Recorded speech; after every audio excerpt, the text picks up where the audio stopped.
aqui estamos com o Toque do Dia, com esse firme propósito de anunciar a palavra de Deus. Realmente convidando um irmão. E hoje nós convidamos Maurício, da obra ali da Igreja Neotestamentária de Ladário. Hoje Maurício vai transmitir o que Deus tem colocado no seu coração nesses dias tão agitados que estamos vivendo hoje. Então vamos chamar Maurício, que ele chegue até aqui para transmitir o que Deus tem colocado no seu coração. Por favor, Maurício, tem liberdade de trazer a palavra de Deus. Tá bom, todos bem? Boa noite, né? Mandar um abraço aí para meu irmão Anísio, o Francisco ali em Campo, né? E tantos irmãos, Roberto, Márcio, Wanderson, né? E as irmãs, são tantos irmãos. E as primas, os primos ali em São Inácio de Velasquez, né?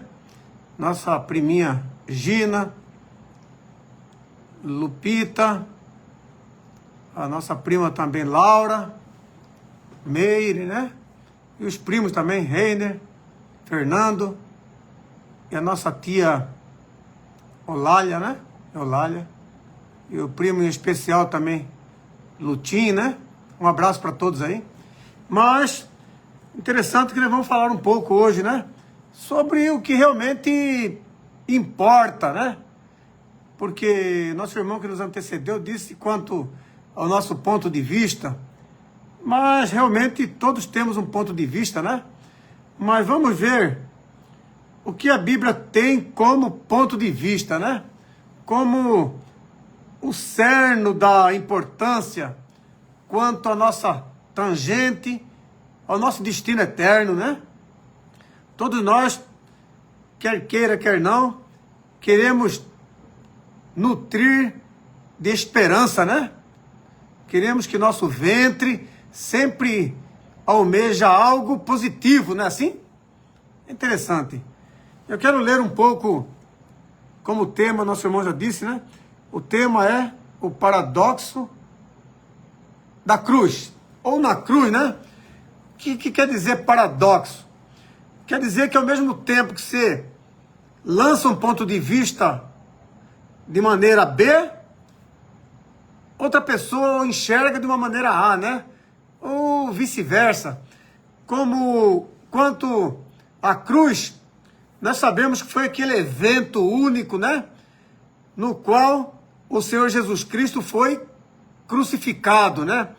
Foi almejado ali pelos seus malfeitores, os quais todos ali que estavam maltratando a Cristo simbolizavam um pouco de nós, né?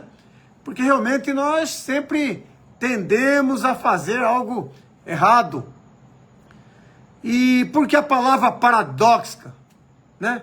É porque ao mesmo tempo que Cristo olhou aquela cruz de maneira odiosa, né? Devido ao pecado que estava ali sendo cometido na pessoa de Cristo. Interessante isso aí. Apesar de Cristo não ter cometido pecado, ao mesmo tempo, interessante da palavra paradoxo, ao mesmo tempo que Cristo não pecou, ele absorveu o pecado de toda a humanidade, inclusive dos maiores malfeitores de todos os tempos, né? Das prostitutas, dos malfeitores, dos ladrões, tudo aquilo de maléfico que foi cometido através da humanidade foi penetrado no ventre de Cristo. Já pararam para pensar nisso aí?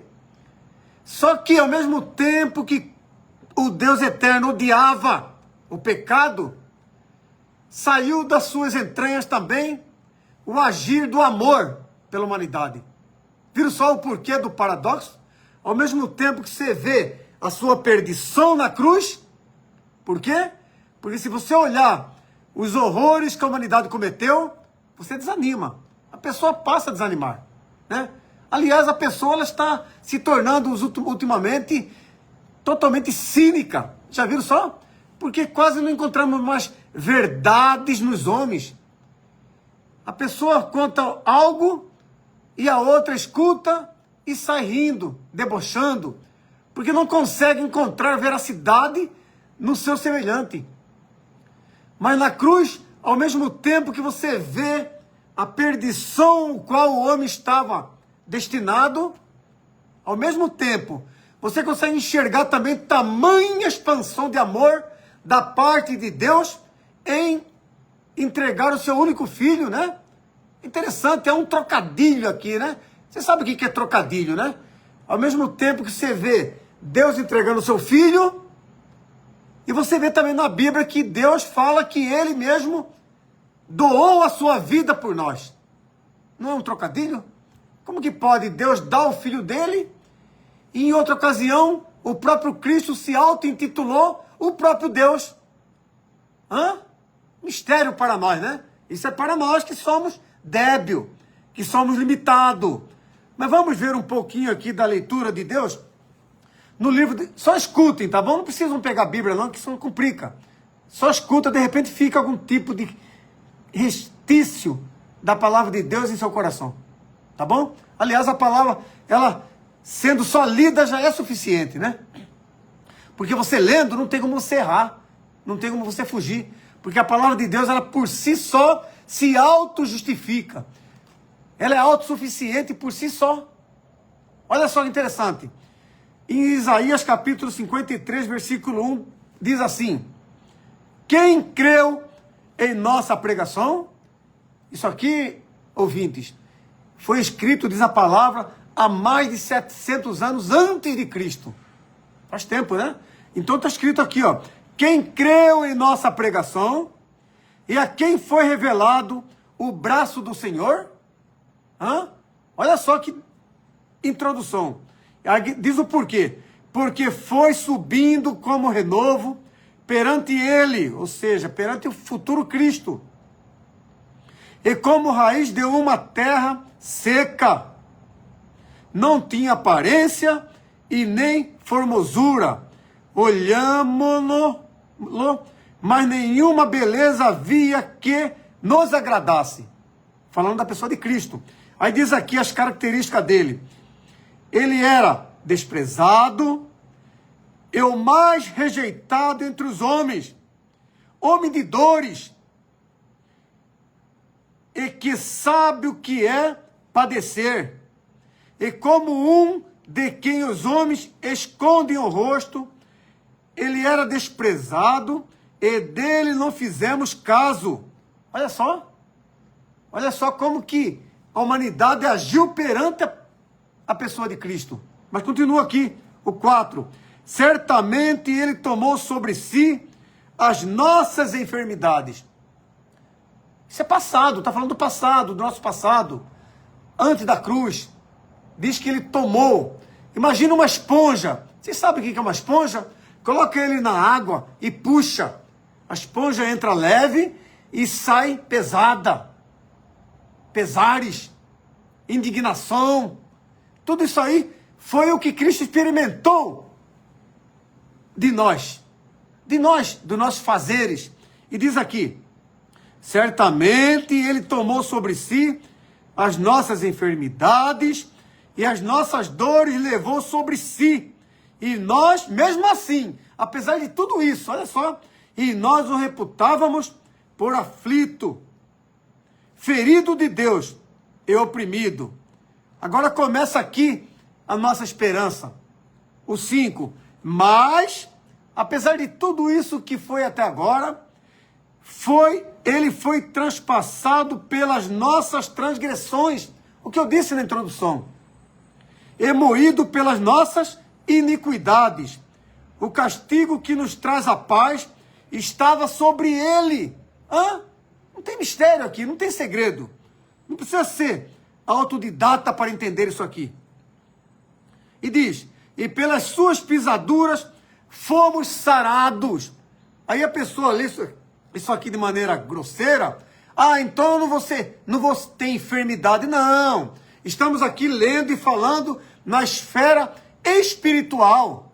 É claro que você vai continuar, enquanto viver aqui, a ter dor de dente, a ter febre, gripe, a ter fatalidades, ocorridas a qual você não desejaria, e vai chegar a ponto de estar doente e morrer. Porque essa é a nossa sentença quando se trata da carne. Porque está ordenado a nós o quê? A viver de 70, 80 anos. A partir disso, quem não morrer, vê o quê? Canseira, enfado, incômodo, privação, até morrer. Então está falando aqui, o castigo que nos traz a paz estava sobre ele, e pelas suas pisaduras fomos sarados. Na esfera espiritual, nós podemos sim gozar de uma plena paz. Vocês sabiam disso? Ah, mas o governo não vai bem. Mas o seu interior, você sente a paz. Cristo disse lá em Mateus capítulo 11, 28, o que ele disse? Vinde a mim, todos vós que estáis cansados, sobrecarregados e oprimidos. Para quê? Ele disse, e eu vos aliviarei. Sabe por que ele disse isso? Porque ele disse que o jugo dele é suave e leve. É interessante a pessoa se garantir em propor tamanha proposta, né? Vinde a mim. Está cansado? Está enjoado dessa sua vida torta? Está cansado dessa sua mesmice? Você não aguenta mais? Venha a Cristo, ele que disse. Porque nele há pastagem verdejantes. Nele há verdadeiro descanso. Na pessoa de Cristo somente. Somente em Cristo. E continua aqui a leitura, o versículo 6, olha que interessante. Todos nós andávamos, passado. Você não precisa viver do seu passado. Você sabia disso? Todos nós andávamos desgarrados como ovelhas. Cada um se desviava pelo caminho, mas... Eu gosto dessa expressãozinha, mas o Senhor fez cair sobre ele a iniquidade de quem? De todos nós. Mais uma vez aqui, Deus virando as costas para Cristo, para que ele pudesse absorver toda nessa maldade. Diz aqui que o Senhor fez cair sobre ele toda a nossa iniquidade. E diz o 7, ele foi oprimido e humilhado. Olha só como que Cristo sofreu por você. Ele foi oprimido e humilhado, mas, de novo a palavrinha mais, não abriu a sua boca. Diz que Cristo aguentou quieto. É por isso que vale a pena nós valorizarmos, considerarmos esse tal falado Cristo, que apesar de estar ultimamente sendo totalmente apresentado de maneira distorcida, mas você pode sim, lá no seu íntimo, lá na sua casa, longe de denominações, estou falando de você com Cristo, porque foi aberto lá em Mateus, fala que aquela cortina, aquele templo, aquilo que impedia o acesso de livre acesso, diz que devido àquele brado que Cristo gritou, está consumado, diz que o véu se rasgou de alto a baixo. Você sabia que independente de religião, você pode ajoelhar na sua casa e falar com o Papai do Céu, diretamente, sem intermediário? Você sabia que ninguém é melhor que ninguém? Você sabia que todos nós somos iguais perante o feito de cruz em nosso favor? Você sabia também que você não precisa de padre, nem de pastor, nem de bispo? Você sabia que você é autossuficiente para se humilhar, se arrepender aos pés da cruz e falar, eis-me aqui, eu entendi o beabá, eu entendi que até agora, até a leitura que esse rapazinho fez, esse Mauricinho fez, já dá para meio ter um norte. Mas vamos continuar. Olha só. O 7, ele foi oprimido e humilhado, mas não abriu a sua boca. Como cordeiro foi levado ao matadouro, e como ovelha muda perante os seus tosquiadores, ele não abriu a sua boca. Aguentou quieto em seu favor, está falando aqui. Por isso, por juízo opressor, foi arrebatado, e de sua linhagem, quem dela cogitou, porquanto foi cortado da terra dos viventes por causa da transgressão do meu povo foi ele ferido. É muita coisa, né? Interessante o paradoxo da cruz. Ao mesmo tempo que ele foi massacrado, né, vamos ver daqui a pouco, daqui uns 3 versículos, o resultado de tudo isso, de toda essa opressão na sua pessoa, na sua carne e no seu espírito. Porque Cristo tinha um espírito. Esse espírito que todo homem tem, com E minúsculo, ele tinha também. Corpo, alma e espírito. Mas vamos continuar lá. Olha só o 9. Designaram-lhe a sepultura com os perversos, mas com o rico. Está falando aqui do Arimateia, né? Que emprestou o seu... Tá, tudo bem, mas vamos lá para o 10. Depois de tudo isso que nós aprendemos até agora, meus amigos. Olha que interessante. O 10. Todavia, ou seja, o que é todavia? Apesar de tudo isso que ocorreu perante a pessoa de Cristo, diz aqui que ao Senhor agradou moê-lo. Diz aqui que houve da parte de Deus um agrado, uma satisfação, uma intenção, um intuito de moer essa pessoa de Cristo. Que coisa, né?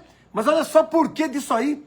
Agradou moê-lo, fazendo-o enfermar, quando der ele a sua alma como oferta.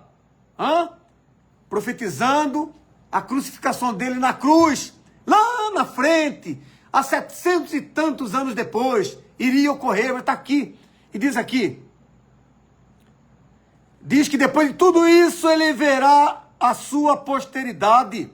Olha só, enxergando a nós, enxergando o fruto. Você sabe o que é fruto? Você planta uma semente de mamão, coloca água, daqui uns 6, 7, 8 meses, você verá o fruto daquele seu cuidado perante aquele pezinho de mamão, e você vai poder comer e se alegrar com o resultado daquela planta, pequena planta. Mas diz aqui, novamente, todavia, ao Senhor agradou moê-lo, fazendo-o enfermar.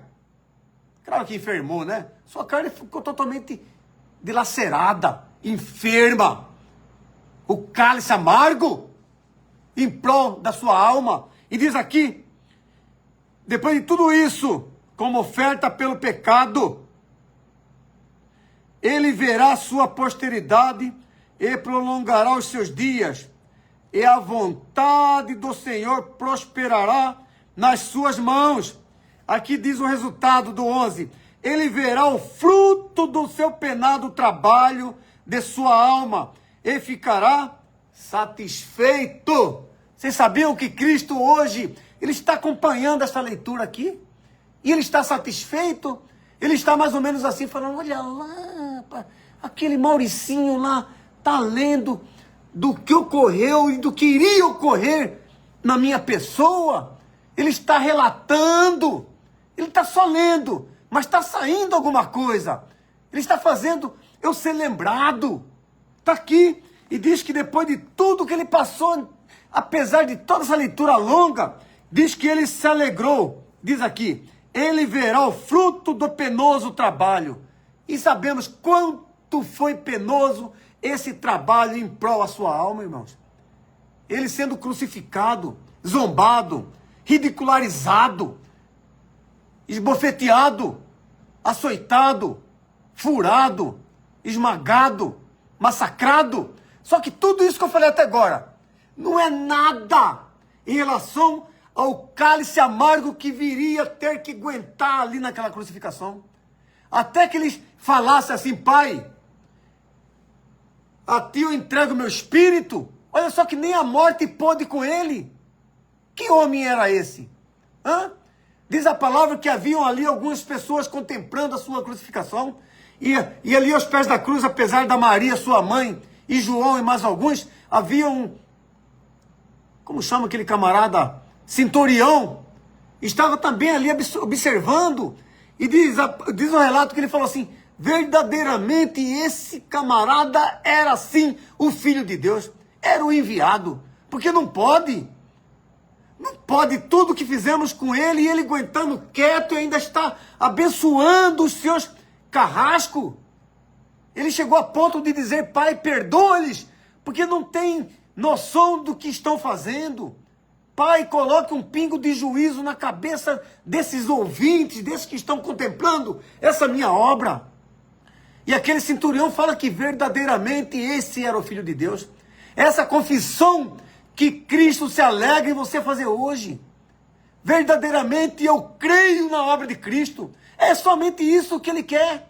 Que você venha exercitar a sua fé, a sua crença. Você não precisa pagar penitência. Você não precisa nada de nada que está pensando aí. Desses rituais que estão sendo praticados ultimamente. Tantos rituais que eram efetuados na circuncisão. Fala em circuncisão, sabe o que é circuncisão? Esse dia, um netinho meu, ficou ruim ainda falar netinho, eu sou muito jovem para sexto neto. Mas, enfim, o que eu vou fazer, né? Vai chegar um ponto que eu vou ter que dar a minha mão ao palmatório, né? Mas esse dia nasceu o meu sexto neto, né? O Henry, inventaram o nome Henry. Até para pronunciar é difícil. Podiam colocar João, Pedro, mas, enfim. Aí, quando ele fez 8 dias, 8º dia, eu de maneira proposital falei: Emily, hoje ele está fazendo o quê? 8 dias, papai. Pois é, se fosse no tempo de Moisés, hoje ele estaria sendo circuncidado. O que é circuncidado? É pegar o pintinho do nenê, no 8º dia de nascido, e esregaçar e cortar ali, cortar aquela pelinha, né? Tempo da circuncisão. Só que isso aí não convém aos grandes líderes. Eles omitem isso e continuam fazendo muitos outros rituais, os quais convêm para eles. Só que, graças a Deus, estamos na nova dispensação. O que fala lá em Efésios, capítulo 2, versículo 8? Porque pela graça é que somos salvos. É pela graça que somos salvos. E isso não vem de vós, não vem de nós. E não vem por obras para que ninguém chegue um dia lá no céu batendo no peito e falando: eu estou aqui no céu porque eu me garanti. Mas não é assim que o ser humano é. O ser humano sempre tem que ter uma participação. Ele sempre tem que falar: não, esse aí foi eu que dei. Aquele sofá lá foi eu que comprei para o casamento. Aquele ventilador foi eu. É assim, é natural. O ser humano, ele sempre tem essa mania de querer achar que ele está no meio do doce. Só que Cristo, ele exclui essa possibilidade de nós. É pela graça que somos salvos, mediante a fé. Fé, exercitar nossa fé através da crença. E aqui, como eu já fui, lembra só um trechinho, irmãos, rapidinho, lá em Filipenses, capítulo Filipenses,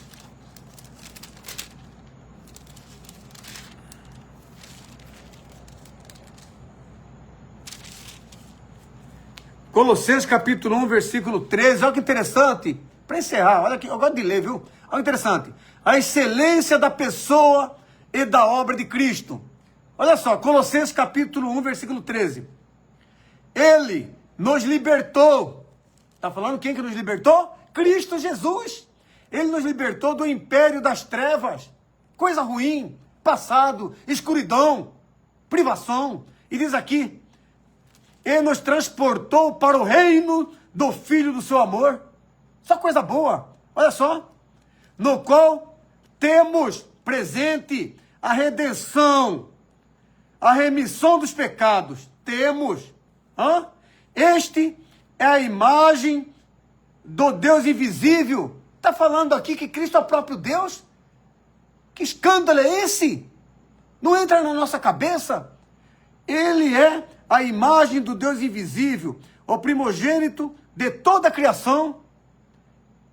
Pois nele foram criadas todas as coisas nos céus e sobre a terra, as visíveis, as invisíveis, sejam tronos, sejam soberanias, quer principados, quer potestades. Tudo foi criado por meio dele e para ele. Ele é antes de todas as coisas, nele tudo subsiste. Está falando de Cristo. Ele é a cabeça do corpo da igreja. Ele é o princípio, o primogênito de entre os mortos, para em todas as coisas ter a primazia. Porque aprove Deus que nele residisse toda a plenitude. É que, havendo feito a paz pelo sangue da sua cruz, por meio dele, reconciliasse consigo mesmo todas as coisas, quer sobre a terra, quer sobre nós. E até aqui, irmão, aprendemos até aqui que realmente a paz que você pode gozar esta noite já foi conquistada em seu favor, lá na cruz do Calvário. E que você esta noite possa refletir e que o Espírito Santo possa colocar um pingo de juízo na cabeça de cada um de nós. E que possamos chegar à plena compreensão de que realmente, apesar de ser um paradoxo na cruz, há uma responsabilidade da nossa parte de nos arrependermos e reconhecermos que necessitamos de um Salvador para o nosso destino eterno. Amém. Falou aqui realmente esse eco, né? O eco do Evangelho, o eco da cruz, ela grita, ela soa, né? Até os nossos dias, né? 2000 anos. E esse Evangelho ainda tem o poder, tem a autoridade, né? De tocar corações, de converter corações, de realmente se render, né? Fazer o homem realmente reconhecer que Jesus Cristo é o nosso Salvador, é misericordioso, né? É aquele que nos dá paz, e só nele há salvação. Queremos agradecer por Maurício, por trazer essa palavra aqui hoje, né? Bem ativa, bem firme, o estilo do Maurício, e queremos agradecer a sua presença e pela palavra anunciada essa noite. E assim queremos agradecer a atenção de todos, e uma boa noite. Agradece o Toque do Dia.